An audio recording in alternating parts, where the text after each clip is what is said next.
As the clouds of war clear above the world of Maibauze, you'll find an epic tale of civilizations, the scourge of demons, and the union of heroes who saved the world and united all peoples until pettiness, greed, and power brought it all crashing down. This is Stoneworks World Building, introducing my new project for my up-and-coming fantasy book series. So like, comment, subscribe, hit that bell, and send me a picture of your dogs to stay tuned! But first, a word from our sponsor.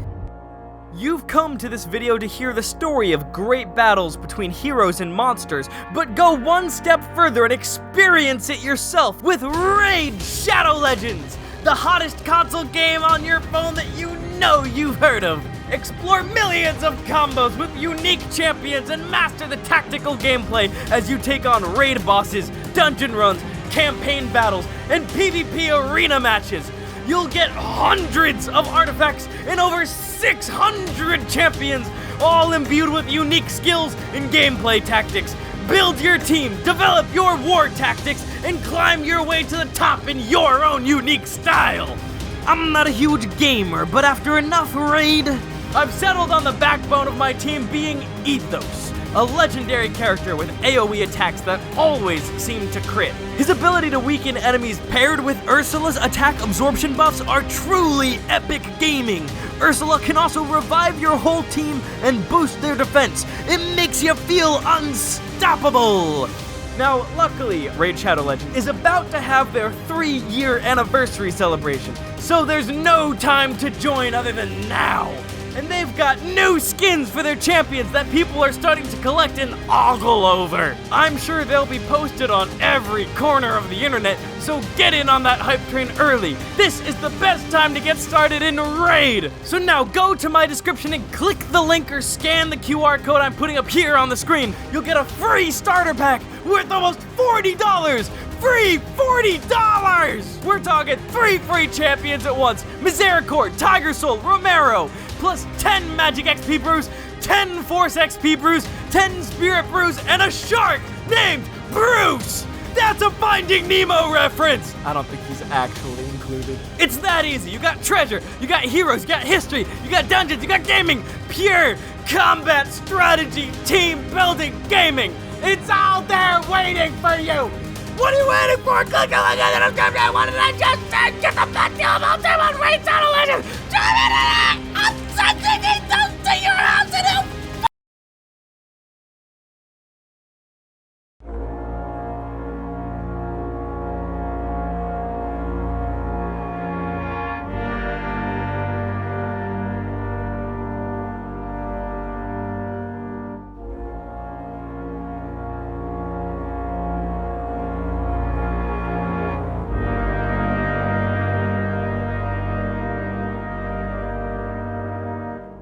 On the world of Maibauze, we discover a sentient race of beings living here. They are called the Schlapodibabor-Baglians, which in their language is etymologically rooted in the word Schlapodibabapabia, the word for to be squeezed, to bask in the sun, or to leak profusely onto a carpeted floor.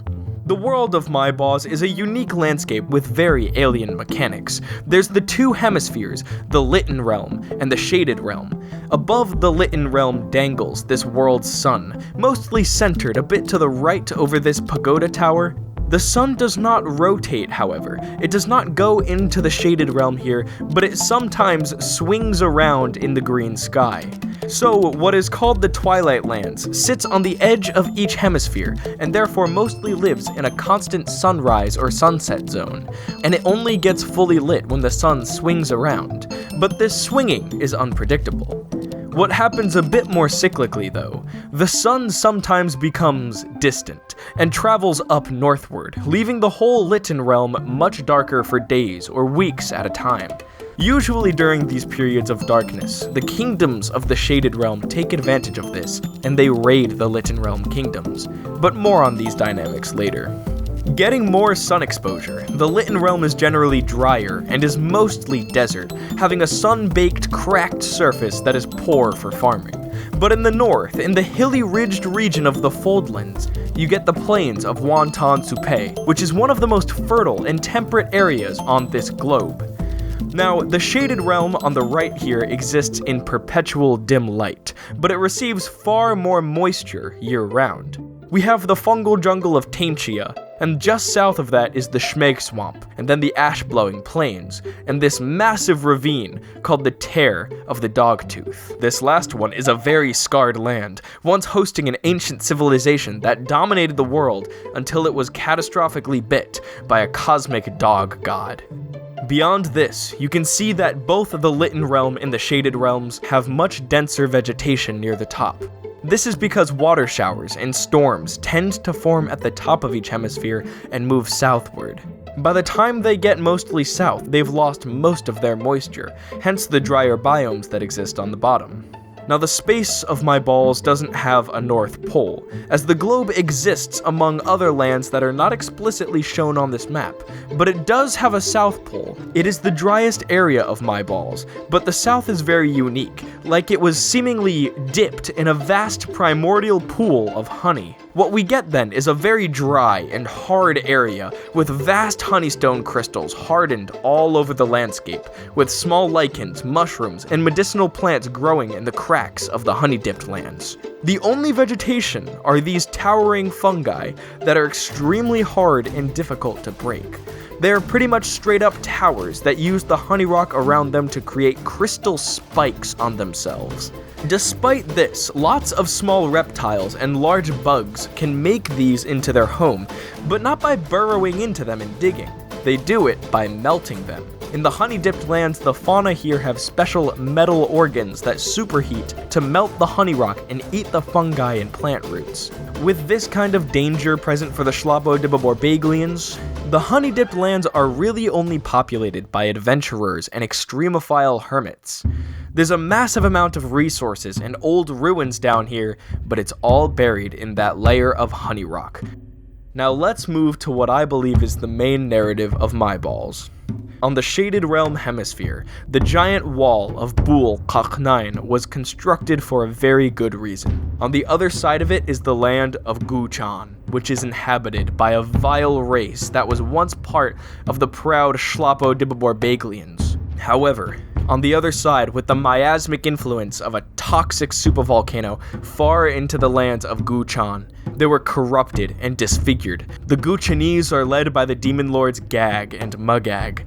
Gag and Magag have created a semi-hive mind society around themselves, where the Guchanese are thrown into the supervolcano and reforged in a certain social strata. They are physically rewired to be workers, warriors, builders, and overseers. Now, at the beginning of the lore for our narrative, Gag and Magag have tried to invade and destroy the world of Maibauze twice. This last time, which occurred 16 years before my epic book series starts, was extremely devastating. The Guchanese workers found in their minds that there were subterranean aquifer tunnels under the Earth's surface. So they figured out how to reforge some of their warriors and workers, and over time bred a class of individuals to move about in these dark and wet underground tunnels. They were able to expand the tunnel system greatly by creating massive mines through the world's two cores, and eventually they were able to puncture through to the Litten realm. And because of the acids used in mining these, the ground was disturbed here, and it grew the Black Crabbler Mount. Gag and Magag were able to convince a Schlapodiboborbaglian noble by the name of Lord Johnny to let them hide their operations in the mountain and host them.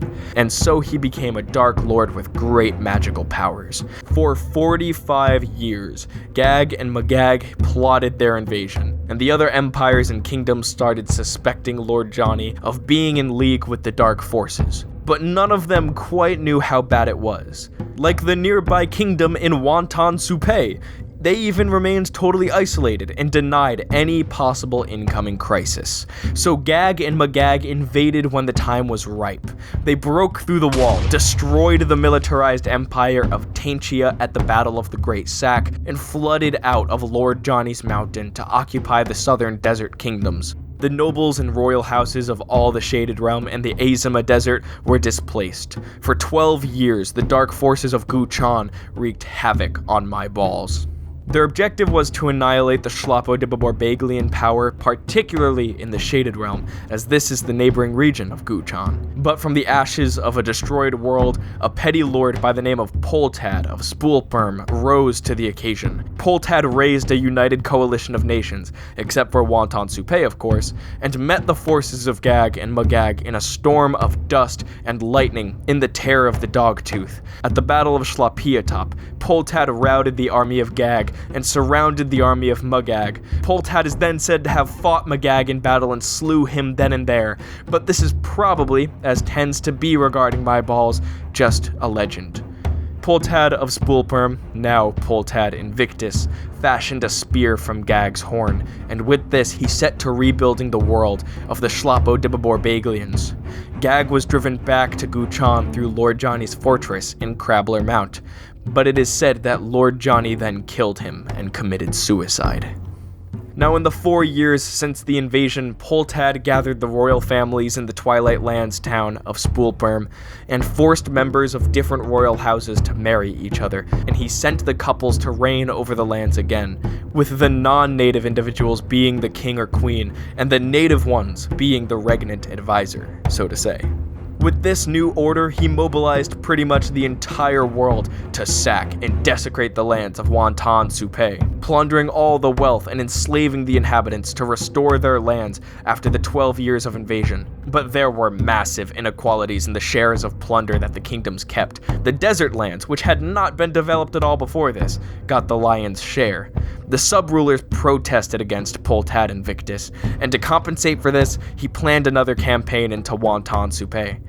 This time to conquer it and divide the spoils into the harder-hit kingdoms of the Shaded Realm. But some of the sub-rulers became wary at this, as they recognized that Poltad Invictus would be the emperor of the entire world, and they would have no recourse against him.